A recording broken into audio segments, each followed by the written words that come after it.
Welcome back to my channel English with Raju Ranjan. मैंने pronoun का जो पिछला वीडियो लेकर के आया था जिसमें प्रोनाउन का कंप्लीट क्लास था, उसमें मैंने मेंशन किया हुआ था कि पर्सनल और इम्पर्सनल प्रोनाउन में क्या डिफरेंस है, कैसे क्या है, उसको मैं नेक्स्ट वीडियो में लेकर के आऊंगा। और आज का जो हमारा टॉपिक है, पर्सनल और इम्पर्सनल प्रोनाउन में क्या बेसिक डिफरेंस है। क्योंकि इम्पर्सनल प्रोनाउन काफी इम्पोर्टेंट है, क्योंकि हाल के एग्जाम्स में जैसे सीडीएस वगैरह में, टीचिंग एग्जाम में इसको देखा जा रहा है कि ये आ रहा है।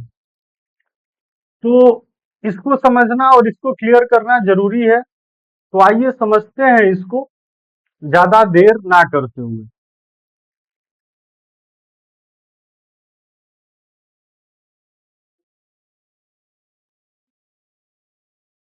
जैसे मान लो कि एक सेंटेंस है हमारे पास, जैसे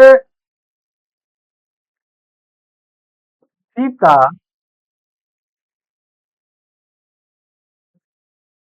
Sita is a good girl. Sita कैसी गर्ल है? गुड गर्ल है। ठीक। और नेक्स्ट इसको आगे बढ़ाया तो मैंने ये लिख दिया कि सी इज माई फ्रेंड। ठीक।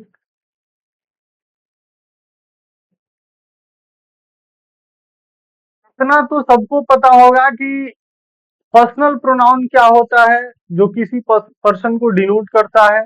और उसमें आता क्या है, उसमें first person, second person, third person होता है, जिसमें I, we, you, he, she, it, name, यही सब आता है। तो मैं ये समझाना चाह रहा हूं कि पर्सनल और इम्पर्सनल को हम कैसे समझेंगे और उसके बीच में डिफरेंस क्या है। तो उसके लिए सबसे पहले पर्सनल प्रोनाउन को समझ लेते हैं थोड़ा सा, उसके बाद इम्पर्सनल प्रोनाउन को, तभी क्लियर हो पाएगा एक दूसरे से रिलेट करके। तो मैंने सेंटेंस क्या लिखा, Sita is a good girl, she is my friend. ठीक। तो ये Sita is a good girl, ये एक सेंटेंस हो गया। दूसरा आपका ये सपोज करो क्लोज सेंटेंस जो भी है, और दूसरा हो गया सी इज माई फ्रेंड। तो अब देखो कि क्या करता है प्रोनाउन, क्या करता है, नाउन के रिपीटेशन को अवॉइड करता है। तो यहां जो प्रोनाउन आया है, पर्सनल है कि इम्पर्सनल है, इसको समझना है। तो ये प्रोनाउन जो आया है ये किसके लिए आया है? इस सीता के लिए आया है। मतलब ये सी जो है डायरेक्ट किसी नाउन, किसी नेम को डिनोट कर रहा है, किसी नेम को रिप्लेस करके आ रहा है। समझ रहे बात को? मेरे भाई, मैंने ये बताया कि ये सी हमारा प्रोनाउन है, और ये प्रोनाउन जो है इस नाउन को रिप्लेस करने के लिए आया है डायरेक्टली, इसमें दिख रहा है। एक सेंटेंस हमारे पास ये हो सकता है कि जैसे it is raining, it is raining, it is raining. इतना कॉमन सेंस लगा सकते हो अपने से कि यहाँ जो प्रोनाउन है ये सी, ये इस नाउन को रिप्लेस करने के लिए आया है, और ये डायरेक्ट हमें दिख रहा है। वन सेकेंड, थोड़ा कलर फोन चेंज कर लेते हो, कलर चेंज करके। अब देखो कि ये जो सी है, समझो इसको अच्छे से, ये सी जो है डायरेक्ट इस सीता के लिए आ रहा है, इस सीता को रिप्लेस कर रहा है। और प्रोनाउन होता ही है जो नाउन के रिपीटेशन को अवॉइड करे, उसको रिप्लेस करे। समझ रहे हो बात को? लेकिन अगर सेम चीज मैं ये पूछूं तुमसे कि ये इट जो है प्रोनाउन तो है, इट प्रोनाउन थर्ड पर्सन में हम लोग पढ़े हैं कि इट प्रोनाउन होता है, लेकिन हमें बस इतना बता दो कि ये ईट जो है किसको रिप्लेस कर रहा है, किस नाउन को रिप्लेस कर रहा है। तो दिमाग में इतना तो जरूर आ रहा होगा कि यहाँ कोई दूर दूर तक कोई ऐसा नाउन नहीं दिख रहा है जिसको ये रिप्लेस कर रहा हो। ये सिर्फ और सिर्फ एक सेंटेंस को कंप्लीट करने के लिए आया है। क्योंकि सेंटेंस कंप्लीट कैसे होता है, जब उसका स्ट्रक्चर का रूल जो है, स्ट्रक्चर फुलफिल होता है। जैसे subject plus helping verb, verb, ये सारी चीजें होती है। जिसमें सेंटेंस में सब्जेक्ट और हेल्पिंग वर्ब या मेन वर्ब का होना नेसेसरी है। समझ रहे हो बात को? तो हमने इट इज तो लिख दिया इसको सेंटेंस या क्लोज बनाने के लिए, लेकिन इट है प्रोनाउन, हमने प्रोनाउन में पढ़ा हुआ है। लेकिन मैं ये पूछ दूं अगर कि ये इट किसको रिप्लेस कर रहा है, किस नाउन को? जैसे ये सी तो समझ में आ रहा है कि सी इस नेम को, ये सीता नाम की एक लड़की, इसको रिप्लेस करने के लिए आया है। लेकिन मैं अगर ये पूछूं कि इट किसको रिप्लेस करने के लिए आया है, तो जवाब है तुम्हारे पास? नहीं है। ये सिर्फ क्या आया है, सिर्फ किसके लिए आया है, मतलब किस लिए आया है, किस पर्पज से आया है? ये सेंटेंस को बनाने के लिए, उसकी जो है रिक्वायरमेंट को फुलफिल करने के लिए कि सब्जेक्ट और वर्ब सेंटेंस में होना चाहिए, तो इट लगा देंगे एटलीस्ट। तो इट सब्जेक्ट और ये हो गया हमारा मेन वर्ब, इसको हेल्पिंग वर्ब नहीं, main verb, helping verb sorry. तो ये हो गया, ये हमारा मेन वर्ब हो गया। तो ये हेल्पिंग वर्ब और ये सब्जेक्ट, मतलब सब्जेक्ट वर्ब का कॉम्बिनेशन बनाने के लिए यहाँ इट आया हुआ है। ये किसी नाउन को, ये किसी भी नाउन को रिप्लेस नहीं कर रहा है। समझ रहे हो बात को? तो एग्जैक्ट यही समझा रहा था मैं कि अगर कोई सब्जेक्ट, अगर कोई प्रोनाउन अगर किसी नाउन को रिप्लेस करके आता है और ये समझ में आ रहा है, तो उसको किसी पर्सन को, किसी नाम को, किसी थिंग को अगर रिप्लेस कर रहा है डायरेक्ट, तो उसको क्या बोलेंगे? हम उसको पर्सनल प्रोनाउन बोलेंगे। लेकिन वहीं अगर डायरेक्ट अगर किसी को रिप्लेस करने के लिए नहीं आया हो, सिर्फ और सिर्फ एक ओवरऑल स्टेटमेंट बोलने के लिए आया हो, स्पेसिफिक स्पेसिफिक किसी को डिनोट नहीं कर रहा हो, या फिर एक सेंटेंस को जो है खूबसूरत बनाने के लिए, उसके रिक्वायरमेंट को फुलफिल करने के लिए आ रहा हो, तो तब उस टाइम हम लोग ऐसे प्रोनाउन को क्या बोलेंगे? इम्पर्सनल प्रोनाउन बोलेंगे। क्या बोलेंगे? Impersonal pronoun. ठीक। अब इसको पढ़ते हैं नोट्स में क्या है, इसमें इसको नोट्स में भी मैंने एक्सप्लेन किया हुआ है। यहां तक क्लियर हो गया होगा कि पर्सनल प्रोनाउन क्या है और इम्पर्सनल प्रोनाउन क्या है। आगे भी इसमें कुछ बेसिक चीजें हैं, उसको देखते हैं और पढ़ते हैं क्या है उसमें। जैसे personal pronoun change their form based on person. Personal pronoun क्या करता है? पर्सन मतलब अपने फॉर्म को चेंज करता है। अब जैसे देखो, आई हो गया, आई सिंगुलर हो गया। वहीं अगर बहुत सारे लोग अगर फर्स्ट पर्सन में है तो उसके लिए वी हो जाएगा। तो वही बात है कि personal pronoun change their form on person who is speaking, listening, number, singular, plural and case. जैसे केस भी, पर्सनल प्रोनाउन केस के अकॉर्डिंग भी चेंज होता है। जैसे सब्जेक्टिव केस में आई हो जाएगा, वही ऑब्जेक्टिव केस अगर तुम्हारी सेंटेंस में रिक्वायरमेंट होगी तो आई न करके वहां हम लोग मी कर देंगे। अगर पोसेसिव एडजेक्टिव चाहिए हमें तो माई कर देंगे। पोसेसिव प्रोनाउन चाहिए तो माइन कर देंगे। समझ रहे हो बात को? तो पर्सनल प्रोनाउन क्या होता है? अपने नंबर के अकॉर्डिंग, केस के अकॉर्डिंग, पर्सन के अकॉर्डिंग चेंज होता है। फर्स्ट पर्सन में अलग हो जाएगा, फर्स्ट पर्सन में आई भी हो जाएगा, सेकंड पर्सन में यू हो जाएगा, थर्ड पर्सन में ही सी हो जाएगा। समझा? कहने का मतलब ये था। आगे कैटेगराइज बाई ग्रामेटिकल पर्सन। ठीक है। फर्स्ट पर्सन समझ ही रहे हो, जो स्पीकर होता है, जैसे आई, मी, वी, यस। सेकंड पर्सन आप जो है जिसको एड्रेस कर रहे हैं, मतलब जिससे एड्रेस कर रहे हैं, जिसके जिससे आप बात कर रहे हैं, ऐसे आप समझ सकते हो कि जो बोल रहा है और जिससे बोल रहा है वो सेकंड पर्सन है, और जिसके बारे में बोल रहा है वो थर्ड पर्सन है। तो थर्ड पर्सन में आपका सी हो गया, इट हो गया, दे हो गया। आगे क्या है? Subject pronoun perform the action of the verb.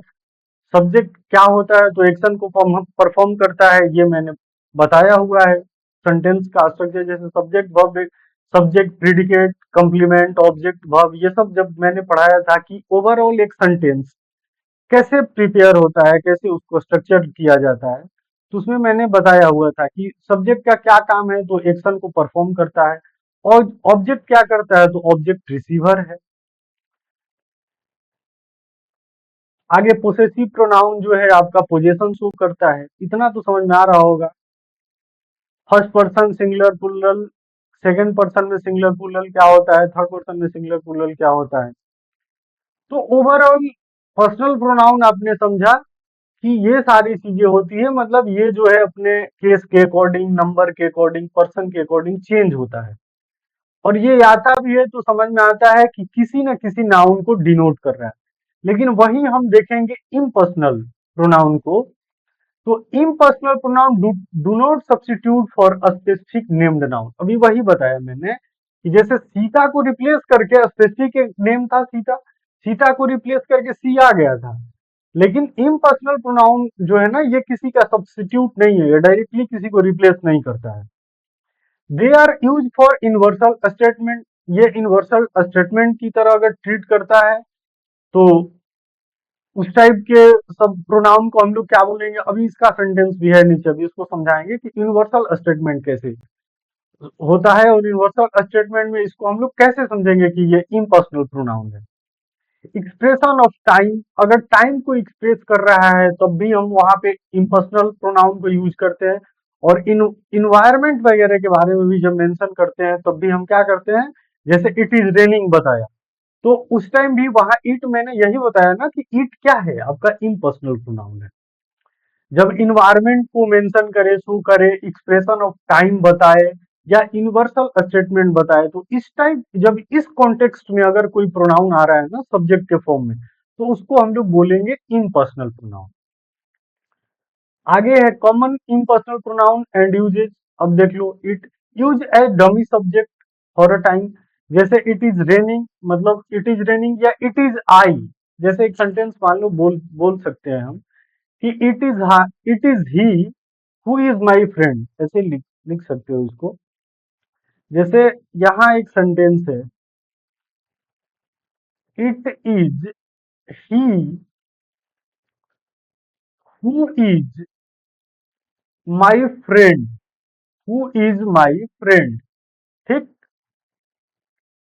तो यहाँ ईट जो है, अभी मैं ये पूछूं तुमसे कि इसमें सब्जेक्ट क्या है, इसमें किसके बारे में, सब्जेक्ट का डेफिनेशन क्या होता है।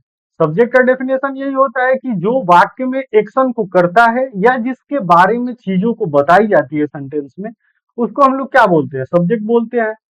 तो अब ये बताओ कि ही के बारे में आया है, ही मतलब वह जो मेरा दोस्त है, तो इसमें सब्जेक्ट ईट हुआ कि ही हुआ, इसमें सब्जेक्ट हमारा ही हुआ न कि ईट हुआ। और ईट क्या है, डमी सब्जेक्ट है, ये सब्जेक्ट नहीं है, ये डमी सब्जेक्ट है।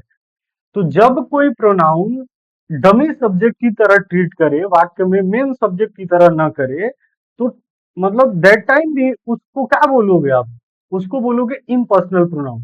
यहाँ इट पर्सनल प्रोनाउन नहीं है, यहाँ इट इम्पर्सनल प्रोनाउन है, इसको दिमाग में रखना। आगे देखते हैं क्या है। जैसे अभी डमी के बारे में जैसे मैंने पढ़ा, जैसे it is raining heavily, environment वगैरह के बारे में भी बताया, जैसे टाइम के बारे में बताता है, इट इज 5 o'clock। तो ये सब क्या है, ये कोई स्पेसिफिक नाउन को रिप्लेस करके नहीं आ रहा है, इस बात को दिमाग में रखना।